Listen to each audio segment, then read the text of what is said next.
Muy bien.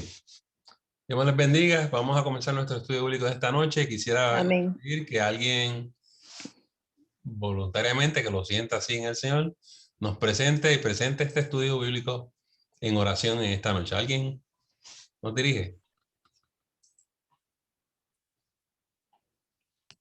Amén, pastor. Amén. Padre, te damos gracias, Señor, por tu inmenso amor, por tu misericordia. Te damos gracias, Señor, porque una vez más nos has permitido reunirnos, Señor, para escuchar tu palabra.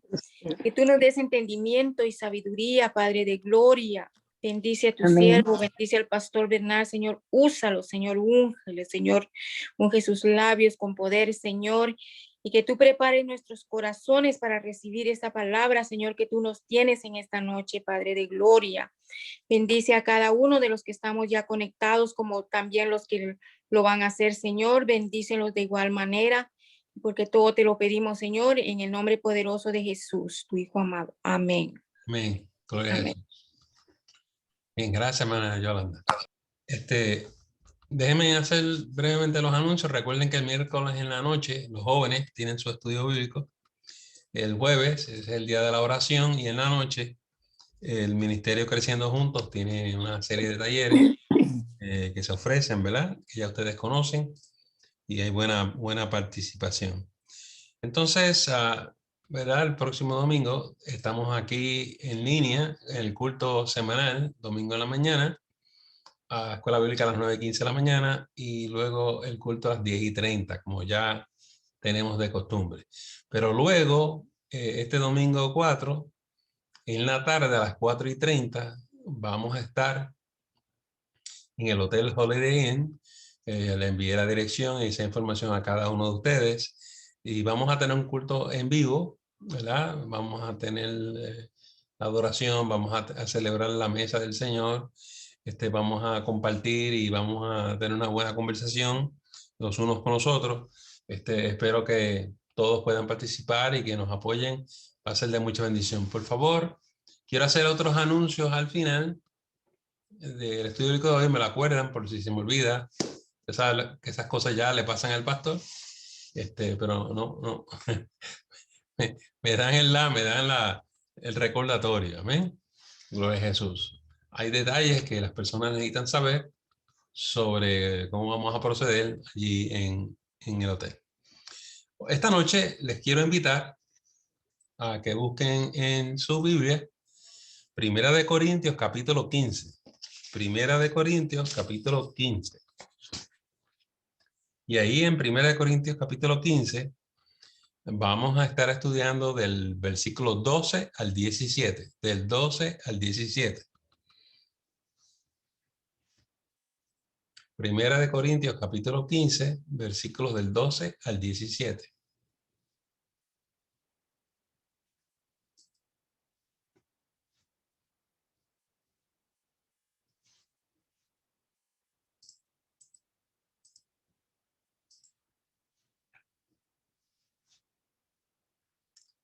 Muy bien. Vamos a dar lectura a Primera de Corintios, capítulo 15, versículos del 12 al 17. Si alguno de ustedes, por favor, lo puede leer.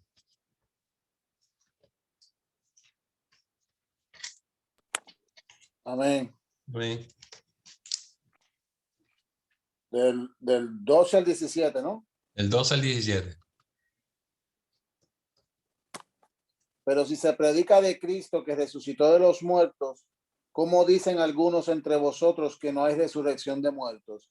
Porque si no hay resurrección de muertos, tampoco Cristo resucitó. Y si Cristo no resucitó, vana es entonces nuestra predicación. Vana es también vuestra fe. Y somos hallados falsos testigos de Dios porque hemos testificado de Dios que él resucitó a Cristo, al cual no resucitó, si en verdad los muertos no resucitan. Porque si los muertos no resucitan, tampoco Cristo resucitó. Y si Cristo no resucitó, vuestra fe es vana. Aún estáis en vuestros pecados. Amén. Estamos en el medio de Semana Santa. El domingo hablábamos de la entrada triunfal de Jesús. sabemos lo que le espera el viernes, la crucifixión. Y es una semana muy difícil para los cristianos. Y uno de los temas más controversiales es el tema de la resurrección, si eso realmente ocurrió o no. A veces pensamos que eso es un tema polémico de nuestra época, pero no es así. Ya ustedes ven en la carta a los Corintios, el apóstol Pablo está enfrentando este tema. Hay un grupo de personas en la iglesia, gente cristiana, que por alguna razón piensan que los muertos no resucitan. A veces hay diferentes ideas en los grupos y en las iglesias cristianas, y a veces son pensamientos, formas de pensar contradictorios. Y lo que hace el apóstol Pablo es que enfrenta esta forma de pensar. Y es una buena discusión, ¿verdad? ¿Hay resurrección, sí o no? En este versículo 12, si ustedes se dan cuenta, lo que la gente está diciendo es, no, los muertos no resucitan. Entonces, el argumento que va a tener Pablo es, pero espérate un momento. Si los muertos no resucitan, entonces ¿qué hacemos con Cristo Jesús? Porque nosotros predicamos que Él resucitó. Entonces, si Él resucitó, pues los muertos sí resucitan, ¿verdad? ¿Ya? El versículo 13 también sigue este tema y dice, le está diciendo a ellos, la implicación de lo que ustedes están diciendo es la siguiente. Si no hay resurrección de muertos, si lo que ustedes dicen es verdad, entonces Jesús no resucitó. No tiene ningún sentido. Porque la razón que Jesús resucitó, conforme a lo que nos enseña la Biblia, es para darnos esperanza a nosotros, darnos fe de que nosotros luego vamos a resucitar. Se dice que Jesús son las primicias. Él es el primero que resucita, pero nosotros le vamos a seguir. Así que Pablo va a argumentar a favor de la resurrección y le va a estar enseñando a esta gente las implicaciones de su argumento, ¿verdad? Por ejemplo, si los muertos no resucitan, ¿qué pasa con los que han muerto en Cristo? A mí, nosotros siempre como cristianos decimos que los que mueren en Jesús están en la presencia del Señor. Bueno, si este grupo tiene razón y los muertos en Cristo no resucitan, entonces eso no es cierto. Los que murieron en Cristo no están en la presencia del Señor. ¿Eso cuál es? ¿Cuál es, verdad? Y nosotros los cristianos tenemos que pensar claramente en estos argumentos y saber escoger y saber por qué escogemos ciertas cosas que creemos.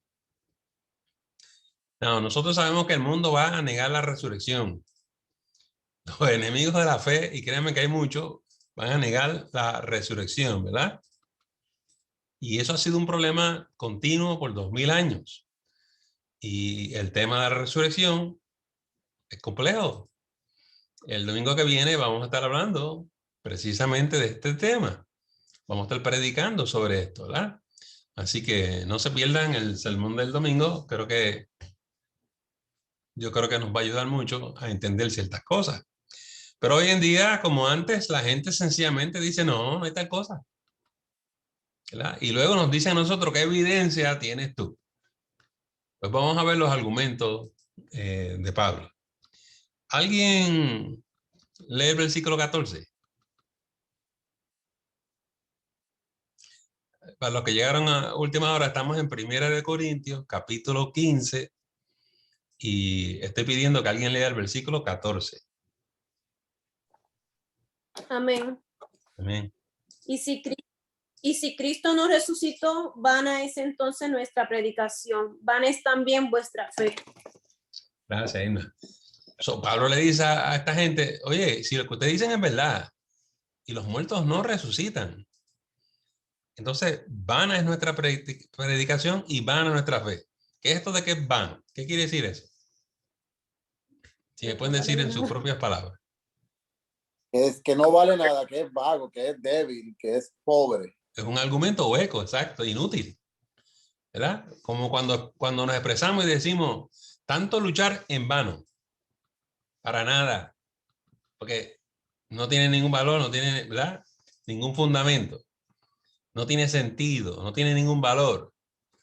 Wow, lo que le está diciendo Pablo es lo siguiente. Óyeme, nosotros los apóstoles estamos predicando que Jesús resucitó. Y muchos de los cristianos han muerto, dieron su vida testificando que Jesús resucitó. ¿Qué es lo que te están diciendo? Que esta gente están engañando al público, mintiendo.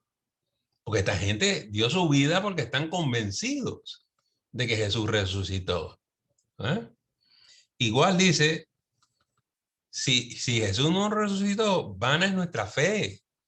O sea, ¿tú te crees que tú eres salvo? Entonces, eso es falso. No hay ninguna salvación. Si Jesús no resucitó, no somos salvos, tú y yo. Estamos perdiendo el tiempo, esto es vano. El mensaje del Evangelio, la Biblia, ¿verdad? Todo esto es vano. So, ¿qué ustedes creen? ¿Qué ustedes creen con ese grupo que cree que no, los muertos no resucitan? Yo entiendo, pastor, que si ellos no creen que los muertos resucitan, pues ellos van a pensar que Jesús mintió cuando dijo que iba a resucitar de la muerte. Y pastor, eso como que es una contradicción porque para ser salvo tú tienes que reconocer que Jesús es el Hijo de Dios y que resucitó. O sea, es como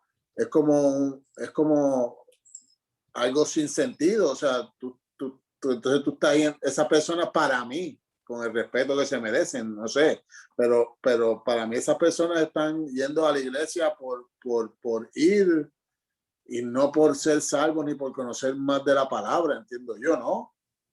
Oye, yo he conocido gente que dicen que son cristianos, pero no creen que Jesús es el Hijo de Dios. ¿Cómo uno explica eso? Pero la palabra cristiano no viene de Cristo. Así es. Así es. Pues no sé. Eso como que para mí es un cortocircuito en mi mente eso. Bueno, yo recuerdo cuando fui al seminario, cuando era joven, y yo creía que toda esa gente estaban allí porque Dios los había llamado al ministerio a ser pastores y lo demás, y que todos eran hombres y mujeres de Dios, pero habían personas ahí que no conocían a Jesús. Pero pastor, sí, Víctor, sí. entonces, yo creo que es cuando Jesús nos dice, están con nosotros, pero no son de nosotros, ¿sabes? Andan con nosotros, pero no son hijos de Dios. Ok, correcto, Víctor. Hay gente religiosa en medio nuestro y por eso tienen diferentes teologías, diferentes creencias, ¿verdad? Y dicen cosas que confunden las iglesias y crean divisiones. Por eso a veces predican de cuánta cosa hay menos de la Biblia, ¿verdad? Yo, por ejemplo, si veo a alguien que no está enseñando la palabra, yo no sé, yo tengo problema con eso. Porque ¿a qué te llamó Dios si no es a predicar el evangelio? Dice, id y hacer discípulos y enseñarle todas las cosas que os he enseñado a ustedes. O sea, más claro no puede ser. La responsabilidad de nosotros es testificar de Jesús. Pero hay gente que lo último que hacen es predicar la Biblia. Hay iglesias donde no hay sermones. Lo único que hay es música y adoración. Porque ellos se quieren gozar. Pero eso es una contradicción porque fuimos llamados a predicar este evangelio. Si no hay palabra, no hay ministerio. Pero esas contradicciones nos vuelven locos porque cuando las vemos decimos, ¿qué es esto? ¿Y por qué esto pasa? ¿Verdad? Pues miren, y algunos son muy efectivos. ¿Verdad? Ese era el problema que había con este muchacho en Houston, Joel Osteen. Se hizo muy famoso. Ustedes saben que él tiene una iglesia que tiene como 45,000 personas ahí metidos. Pero los primeros años, 4 o 5 años, cuando él hablaba, porque él no predicaba, él decía que él no sabía predicar, Dios no lo había llamado a ser pastor ni nada, Los estudios de él eran en el área de la comunicación y era un gran comunicador. Todavía lo es. Y los primeros 4 o 5 años nunca mencionaba a Jesús. Y se levantó una crítica bien grande. Entonces él aprendió a hablar de Jesús. Porque si tú vas a ir a las iglesias y a predicarles a ellos, los cristianos quieren oír de Jesús, ¿verdad? Así que el que usted escucha hablar y predicar hoy en día no es el mismo que empezó. Yo me acuerdo de que yo ni lo vi. Yo apagaba el televisor. Nunca mencionaba a Jesús. ¿Saben? Esas cosas ocurren. Lo que les quiero decir es que mucha gente tiene éxito, aunque no tienen estas convicciones y estas creencias, porque son buenos oradores. Algunos son buenos haciendo chistes y bromas, ¿no? Y la gente le toma cariño. Hay gente muy agradable, muy amistosa. Hermano, y eso son buenas cualidades, pero nuestra fidelidad es al llamado de Dios y es compartir este evangelio a todo aquel que vive sobre la faz de la tierra. Si no estamos haciendo esto, no estamos cumpliendo el ministerio. ¿Está bien? Preguntas, comentarios, reacciones. Y eso quiere decir que usted se puede ir a la iglesia con la mejor música y la mejor adoración del mundo. Perdónenme. ¿Y qué? Si no hay palabra. Eso como que pica, ¿verdad? Amén, gloria a Jesús. Bueno, vamos al versículo 15. ¿Alguien lee el 15? No. Y somos hallados falsos testigos de Dios, porque hemos testificado de Dios que Él resucitó a Cristo, al cual no resucitó, si en verdad los muertos no resucitan. Somos testigos falsos, dice. Imagínese usted. O sea, si ustedes se ponen a decir que Jesús no resucitó, usted está diciendo que yo soy un testigo falso, porque yo me paso diciendo que Jesús resucitó. ¿Verdad? Vamos a repasar brevemente porque un apóstol testifica que Jesús resucitó. Para empezar, la muerte de Jesús fue una muerte pública. Jerusalén estaba llena de miles y cientos de miles. Hay gente que piensa que millones de personas. ¿Sabe? Son muchas las personas que vieron a Jesús morir. Esto no es un invento de nadie. Lo crucificaron. Esas multitudes de personas, de gente que vino de todo el mundo, estaba allí. No es que los 12 apóstoles son los únicos testigos. Todo el mundo sabe que se crucificó a Jesús. La muerte es un evento histórico. Nadie lo puede negar. Entonces,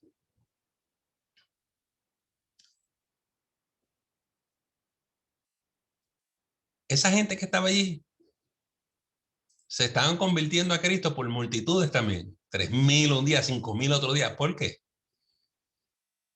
Porque resulta que este Jesús que fue crucificado salió de la tumba.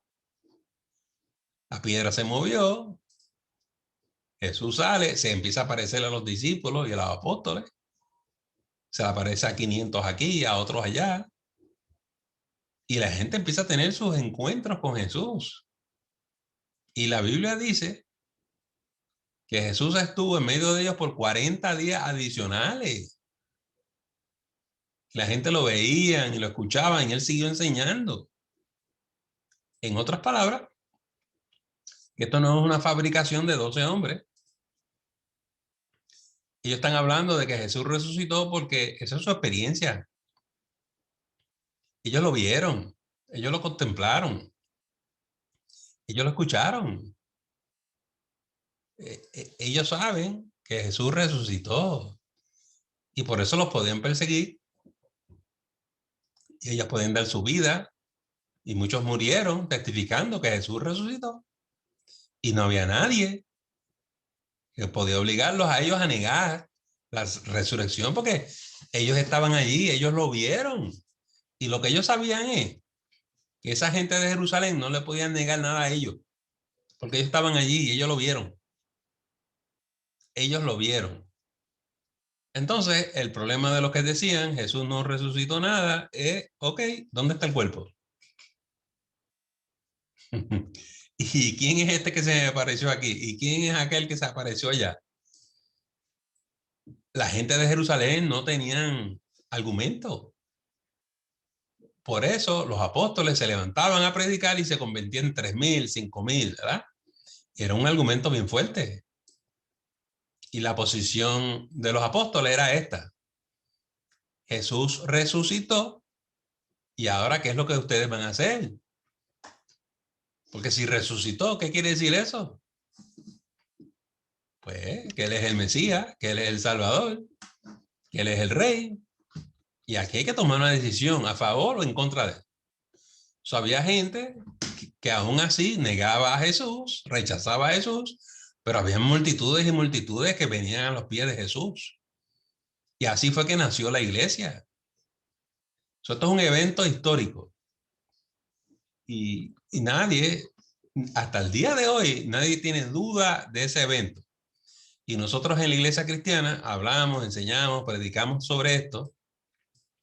Y por eso el apóstol dice, si esto no ocurrió, entonces nosotros estamos engañándolos a ustedes, somos falsos testigos. Lo que decimos es mentira, esto es un fraude. A los cristianos de la iglesia primitiva, a ellos no se les ocurría pensar de esa manera, ¿verdad?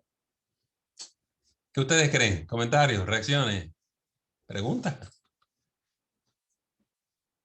Pastores, Vilma, Dios le bendiga. Dios te bendiga. Podemos decir también que hoy en día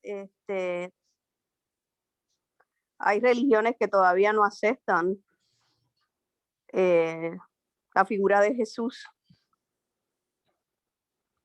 incluyendo los judíos, ¿verdad? Una parte de los judíos no acepta todavía la figura de Jesús. Es como en la Biblia nos dice, en la parte que Jesús dice, ¿quién dice que soy yo? Y uno dice que era el profeta, el otro que eras el Mesías, o sea, que cada uno, cada grupo hacía su propia opinión de quién era él. Sí, así es, Vilma. Y aún más allá, el apóstol está preocupado porque digan que él es un falso testigo. Se pone peor que eso. Me explico.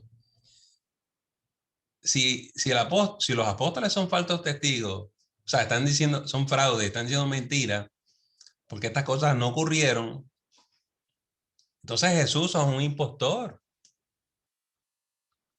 Jesús ha engañado a la humanidad, porque ninguna de estas cosas ocurrieron. Piensen sobre el significado de eso.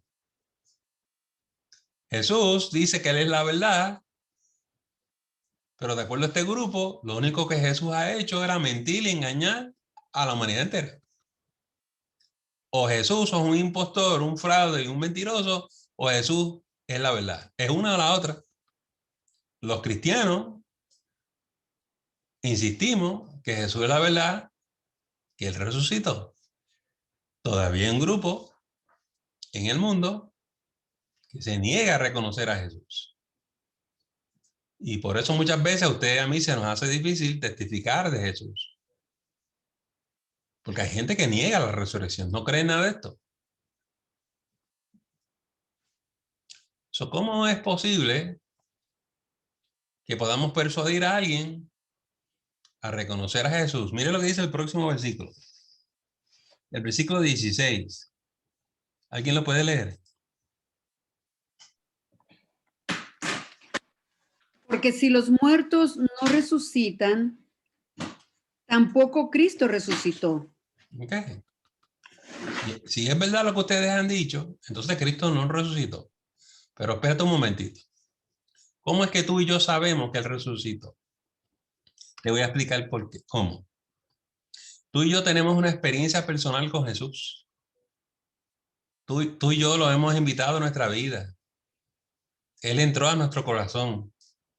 Él vive en nosotros. le hablamos y Él nos escucha y Él nos contesta. Nosotros tenemos una experiencia personal real con Dios. Nadie te puede decir a ti o a mí que Dios no es real, que todo esto es un fraude. Porque tú y yo, igual que los apóstoles, lo hemos visto, lo hemos contemplado, lo hemos escuchado, hablamos con Él. Nosotros sabemos que Él es real. Por eso es difícil negar a Jesús. Pero eso es, la única persona que puede hablar así es la persona que ha tenido un encuentro personal con Jesús. Y muchas personas que van a las iglesias serán religiosos, leerán mucho, estudiarán mucho, pero no conocen a Jesús, no han nacido de nuevo, no han experimentado la salvación. Dependiendo de tu experiencia, tú puedes hablar de una manera o de la otra. Si tienes la experiencia, vas a decir que Jesús resucitó. Si no la tienes, lo vas a negar, ¿verdad? Hay mucha gente en las iglesias nuestras buscando a Dios. Y eso es bueno, que vengan a la iglesia, pero están buscando a Dios. ¿Qué significa eso? Todavía no lo han encontrado. Y a veces llevan 2 o 3 años en la iglesia, a veces 4 o 5, buscando a Dios. Pues eso es bueno. Pero si tú estás buscando, es que tú no llegaste. Y si tú estás buscando, no lo has encontrado. Si tú estás buscando, todavía estás en el camino. Y un día de esto, tú necesitas abrir tu corazón e invitar a Jesús a tu vida. Cuando vengan visitas a la iglesia y te digan a ti, estoy buscando del Señor, eso es bueno. Eso es bueno. No te vayas a creer que eso es un cristiano experimentado, ¿sabes? No te vayas a creer eso. Por esa persona hay que orar y ojalá esa persona tenga un encuentro personal con Jesús. Me detengo. Preguntas, comentarios, reacciones. Pastor, en el capítulo 15, versículo 2, dice que si retenéis la palabra que os he predicado, o sea, los creyentes no solo simplemente somos gente de fe en Jesucristo, más bien son los que tienen fe en Jesucristo como lo revela el mensaje completo, ¿verdad? Del Evangelio. O sea, para nosotros no hay ninguna duda porque fue tangente, o sea, fue algo que marcó generaciones, fue visual la resurrección de él. O sea, Yes. que no tenemos por qué dudar en ningún momento. Sí, sí. Bueno, para el que ha aceptado a Jesús como Señor y Salvador y lo ha invitado a su vida, esto es una realidad innegable, no se puede negar. Y por eso el que niega a Jesús después de haberle conocido está en un problema en serio, porque tú conoces la verdad. Si tú niegas a Jesús, tú sabes que estás mintiendo. ¿Ves? Y nosotros sabemos que Jesús es real. ¿Ah? Con permiso, es Janet. Pues, y otra cosa también que es algo tan tangible es que definitivamente una mentira no puede durar tanto tiempo. Ah. Y hasta el son de hoy, ¿sabe? Hay personas como nosotros que hemos experimentado esa presencia. Yo creo que, y es tangible, como usted dice, porque el cambio es real, ¿no? Como usted dice, los frutos. Y es imposible que una mentira dure más de 2000 años, ¿sabes? Las mentiras, y cuando es algo negativo y no es cierto, se caen. Uh-huh. Y ha durado tanto, y como está diciendo Ru, la palabra, y nosotros somos testigos. Yo creo que hay muchas personas cuando ve el cambio en uno, ahí es que uno testifica. A lo mejor no creía, pero cuando ve el cambio en las personas, dice, wow, tiene que haber algo tiene que haber. Ok, una de las cosas que Jesús dijo cuando le preguntaron, ¿y cómo sabemos quién es cristiano o no? Jesús dijo, por los frutos los vas a conocer. Y recuerden que los frutos es resultado de que el Espíritu Santo vive en ti y en mí. Que el Espíritu produce el fruto en ti y en mí. Haber nacido de nuevo, haber recibido el Espíritu Santo, tener el Espíritu de Dios en nuestras vidas, nos identifica que estamos en Cristo. Now, el apóstol Pablo se pone bien serio porque él piensa que todo cristiano necesariamente ha tenido la experiencia con el Espíritu, ¿verdad? Pero una vez se encontró con unos discípulos allá en Éfeso y les dijo, ¿ustedes recibieron el Espíritu Santo cuando creyeron? Y ellos le dijeron, ¿qué Espíritu Santo? Nunca habíamos escuchado esto. Y él les preguntó, entonces, ¿en qué se bautizaron? Ah, nos bautizamos con el bautismo de Juan. Y Pablo dijo, ah, bueno, es que ustedes no entienden. Y tuvo que ir para atrás a explicarle el Evangelio y quién era Jesús. Y aceptaron a Jesús, recibieron el Espíritu Santo y se bautizaron, ¿verdad? So, lo que hace a Jesús real en nuestra vida es el Espíritu Santo. Esto no son cosas de argumento.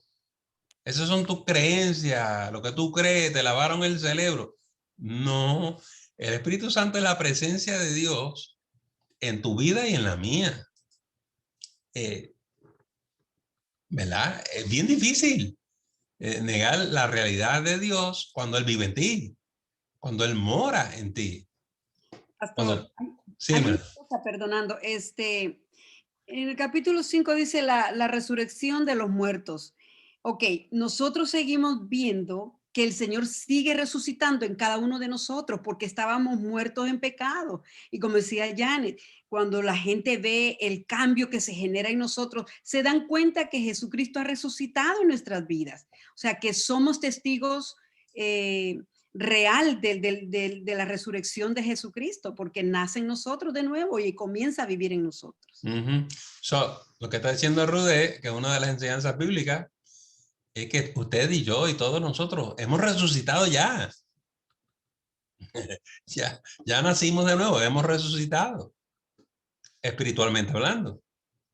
Lo que falta ahora es la resurrección del cuerpo tuyo y el mío. ¿Y cuándo va a ocurrir eso? Pues dice la palabra que cuando Jesús regrese, va a sonar la trompeta y en un abrir y cerrar de ojos, los muertos en Cristo van a resucitar primero.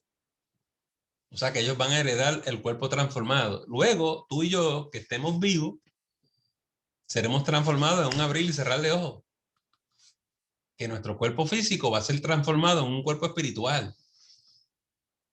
En la venida del Señor se va a cumplir la segunda parte de la resurrección. Pero ya tú y yo resucitamos de nuevo. Eso es el nuevo nacimiento. Y por eso hemos recibido el Espíritu Santo. ¿Verdad? Yo sé que a la gente del mundo se le va a hacer bien difícil entender lo que usted y yo estamos hablando. Nosotros oímos estos argumentos y decimos, claro, pues así, seguro. Pero la Biblia dice que el hombre natural no entiende las cosas de Dios porque se tienen que discernir espiritualmente. Ellos escuchan estas cosas y piensan que estamos locos, ¿verdad? Pero nosotros pensamos que ellos tienen una venda puesta, que el pecado los ciega, que tienen una inhabilidad de entender las escrituras, pero que cuando vengan a Cristo el Señor les va a remover la venda. Así que nos vamos a encontrar con personas que niegan la resurrección, van a decir 40 cosas y usted tiene que tomarlo con calma porque ellos no saben qué más decir. No es su experiencia, ellos no han nacido de nuevo, ellos no son salvos. Tú y yo hablamos por nuestra experiencia, pero ellos no han tenido esa experiencia. Para ellos, los muertos no resucitan. Pastor, y una cosa, perdone, es que, como usted está diciendo, el problema de cuando uno está en el mundo es que uno no entiende que está pecando. O sea, uno no reconoce, cuando uno habla de pecado, es el que mata o es el que roba, es el que... Y esa palabra de pecado es algo así sobrenatural, ¿sabes? Algo más grande. No piensan que estar en el mundo y no aceptar a Jesús y declararlo, ellos no están en pecado, ellos están normal, pues como todo el mundo vive normal. Entonces, yo creo que ahí es el problema. Sí, pues ese es el punto del próximo versículo. Vamos a leerlo ya. Alguien que lea el versículo 17. Dale. Y si Cristo no resucitó, vuestra fe es vana, aún estáis en vuestros pecados. Okay. Miren el argumento del apóstol ahora. Dice, ven acá, vamos a pensar bien lo que ustedes están diciendo. Si ustedes dicen que Cristo no resucitó, si ustedes dicen que todo esto es falso y no es verdad y todo esto es un fraude, ustedes no han pensado bien lo que ustedes están diciendo. Lo que ustedes están diciendo es, no somos salvos, nuestros pecados no han sido perdonados y todavía estamos perdidos porque estamos en pecado. No hay ninguna salvación. Ahora él les viró el argumento a esta gente y le están diciendo, ¿a usted le parece eso bien lindo de que nadie resucitó? Pero tú sabes qué, eso quiere decir que tú no has resucitado, que tú estás muerto en tus pecados, que tú vas rumbo al infierno. Eso es lo que eso quiere decir. Bueno, eso de ir al infierno no lo dice ahí, pero eso es lo que dice Gille y Geñito y toda esa gente.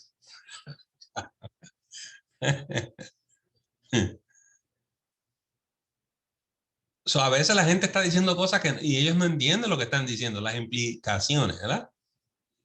Voy a hacerle una preguntita. Ahora sí los voy a poner a pensar. Este es el examen final, a ver si lo pasan. Si es verdad que Jesús resucitó, ¿qué es lo que tienen que hacer los seres humanos? Si es verdad que Jesús resucitó, ¿qué tienen que hacer los seres humanos?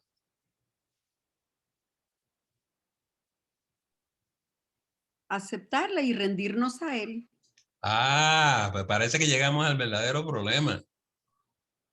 Porque si la verdad es que Él resucitó y Él es el Señor, entonces no queda otra cosa que hacer sino aceptarlo, reconocerlo.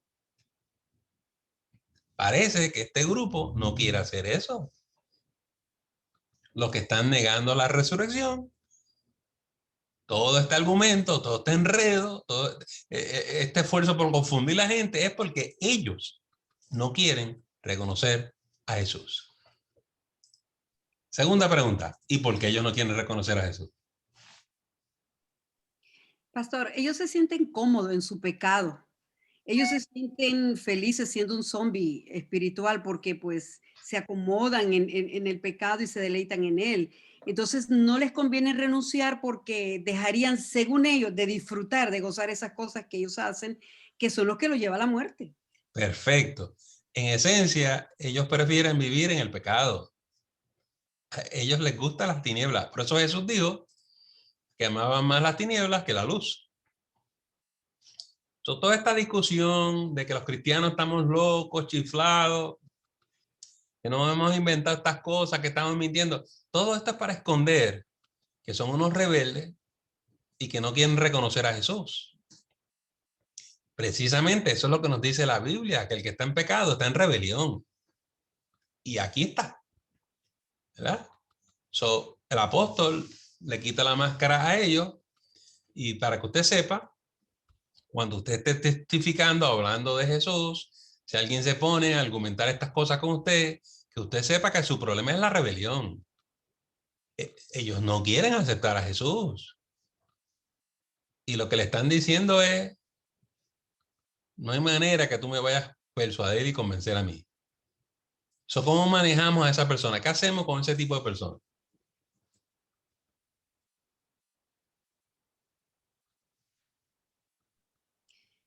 Pastor, aquí dice Hay que orar por ellos. Una a la vez, una a la vez. Dice, quienes niegan la realidad objetiva de la resurrección de Cristo, niegan que del todo la fe cristiana son testigos falsos. Ellos nos llaman así, que somos testigos falsos, porque ellos no quieren ceder al Señor su señorío. Eso, no quieren ceder. Entonces los cristianos somos los que mentimos, los cristianos somos los que engañamos, los cristianos somos los impostores, pero son ellos. Son ellos. Efraín, ¿ibas a decir algo?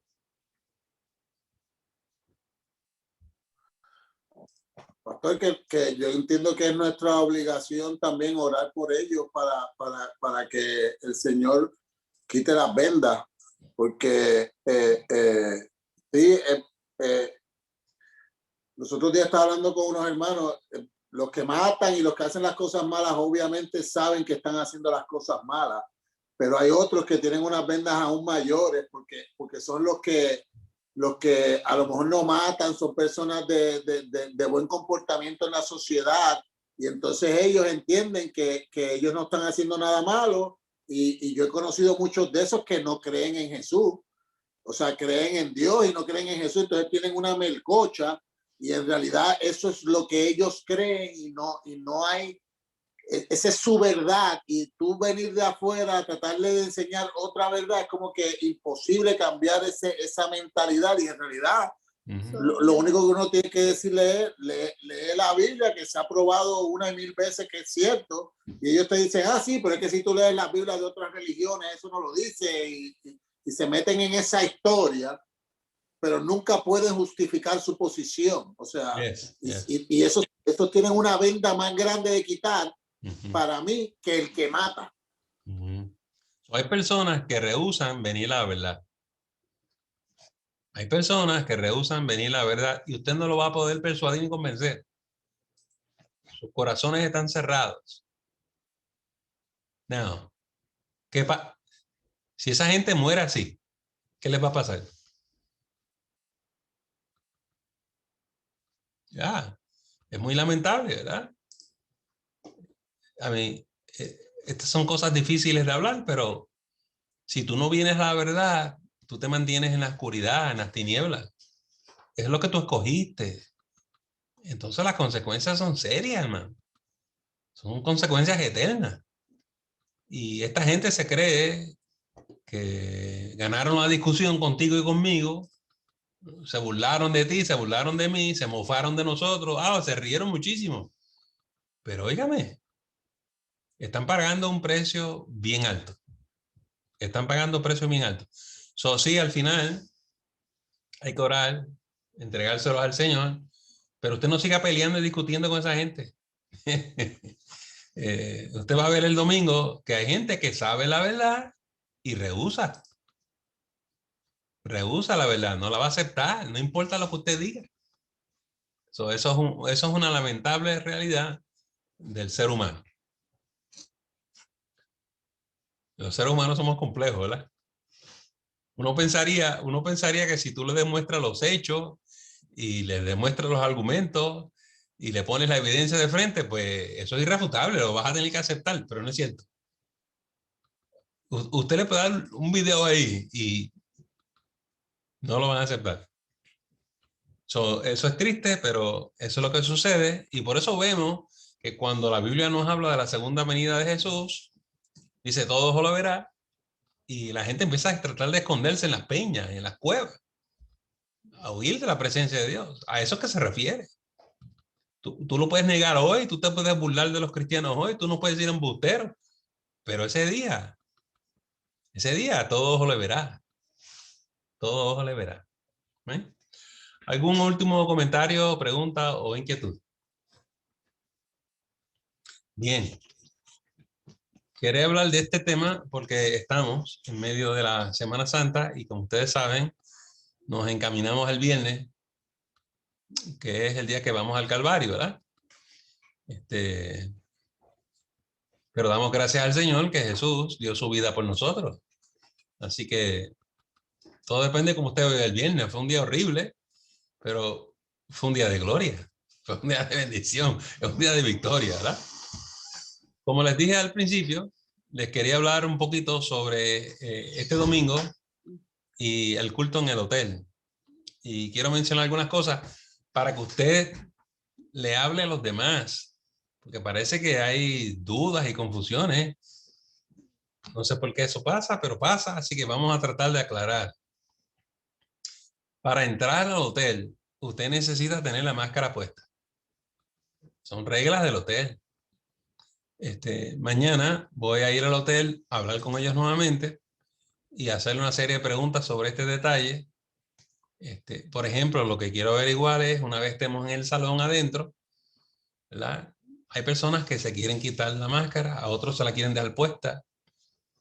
Yo quiero ver cuál es la manera de pensar del hotel. Y cuando llegue el domingo les hablaré y les diré y les informaré. Segundo, no hay que traer sillas. Cuando pensábamos hacer el culto al aire libre, pues le pedíamos a las personas que traigan sus propias sillas, pero en esta ocasión el hotel provee todas las acomodaciones, incluyendo las sillas. Yo pedí para 100 sillas, pero puedo pedir hasta 150. ¿Verdad? Ellos tienen esa cantidad de sillas, so no va a haber ningún problema. En cuanto a capacidad, usted puede traer invitados, amistades, familiares que vamos acá a ver, ¿verdad? Y ese tipo de cosas. So, no se me tiene que preocupar con ello. En cuanto a la cena del Señor, hay unas preguntitas por ahí. Déjenme explicarles. So, tenemos dos opciones, dos alternativas. La manera tradicional, donde tenemos los diáconos con una bandeja, el pan, y la otra bandeja, las copas. Y tenemos la manera alterna, donde el pan y la copa están envueltos, selladitos, usted sabe. Esas dos opciones existen. Si usted tiene paz en tomar su pan y su copa, usted puede usar la bandeja. Si usted no prefiere eso, porque hay gente que, ¿verdad? Todavía está preocupado con el coronavirus, pues puede tomar el pan y la copa que están sellados y solamente usted los abre y no hay ninguna preocupación. Siéntase en paz, siéntase en libertad, no hay ningún problema. Nadie le está obligando de una manera a la otra. Usted coge. Usted va a escoger. ¿Sí? Muy bien. Déjenme detenerme aquí a ver si ustedes tienen algunas otras preguntas y yo en el tiempo que queda se las puedo contestar. Bien. Esas eran las preguntas que ustedes tenían. Ok. Las contesté. Ya saben, ¿verdad? Muy bien. Yo creo que va a ser una experiencia muy linda, va a ser de mucha bendición. Y como le estaba pidiendo, lleguen un poquito antes, ¿verdad? Queremos comenzar a las 4:30. Si usted puede llegar un poquito antes, porque lo que queremos estar seguros es que estemos listas a las 4:30. Especialmente si van a venir visitas, queremos lucir bien. ¿Está bien? Otra cosa que les quiero compartir. No hay cuidado de niños. Estamos en el hotel. Todo adulto que traiga niños son responsables de los niños. Y tiene que tener los niños a su lado. ¿Verdad? Tenemos otra opción. Si ustedes se acuerdan, cuando estábamos en la escuela, creamos una sección en el fondo, donde las personas podían sentarse ahí atrás con los niños. Si tenemos que hacer eso, ya le he dicho a los ujieres, pues vamos a hacer eso, ¿verdad? Lo que pasa es que yo no sé cuántos niños van a venir, muchos o pocos, no sé. Lo que no queremos, y quiero que ustedes me ayuden con esto, y si ven algo así en la iglesia, por favor hablen con las personas. No queremos los niños corriendo por los pasillos del hotel. Nosotros queremos mantener buenas relaciones con el hotel, con la administración. Las puertas se nos abrieron y queremos, ¿verdad?, que sea una experiencia de bendición para nosotros. Muy bien. Este culto es de 4:30 a 6. A las 3:30, de 3:30 a 4:30, tenemos para montar todas las cosas, tener todo listo. Y a las 6, cuando terminemos, tenemos de 6 a 7 para desmontar. Lo único que quiero es la cooperación de todo el mundo, ¿verdad? Que ayuden a Ruth, a Charlie, a montar el equipo. Y si alguien se puede quedar después del culto, magnífico. Muy bien. Nuevamente, ¿hay algún otro comentario o pregunta? Ok. Son muchos los hermanos que me están escribiendo y llamando. Hay mucho interés y me alegro muchísimo. Si no hay otra pregunta o comentario, disfrute de su semana, ¿verdad? Recuerden que los jóvenes tienen mañana su estudio bíblico, el jueves, día de oración, y el ministerio creciendo juntos en la noche, ¿verdad? Y si no nos vemos en la semana, yo espero verles el domingo en la mañana en el culto en línea, y luego espero verles en vivo allá en el Hotel Holiday Inn. Muy bien. Dios me les bendiga. Muy buenas noches y hasta la próxima. Amén. Adelante. Bye. Dios te bendiga. Bye. Amén. Bye. Amén. Bendiciones a todos. Bye. Bendiciones. Bye. Dios los bendiga. Dios te bendiga. Bye, muchachos. Dios me los bendiga a todos. Y el pastor, cuídese, pastor. Gracias, brother. Amén. Amén. Que les bendiga. Dios te bendiga. Bye, buenas noches. Diga, Buenas pastor. noches. Nos vemos mañana, si Dios permite. Amén. Amén. Bueno, buenas noches.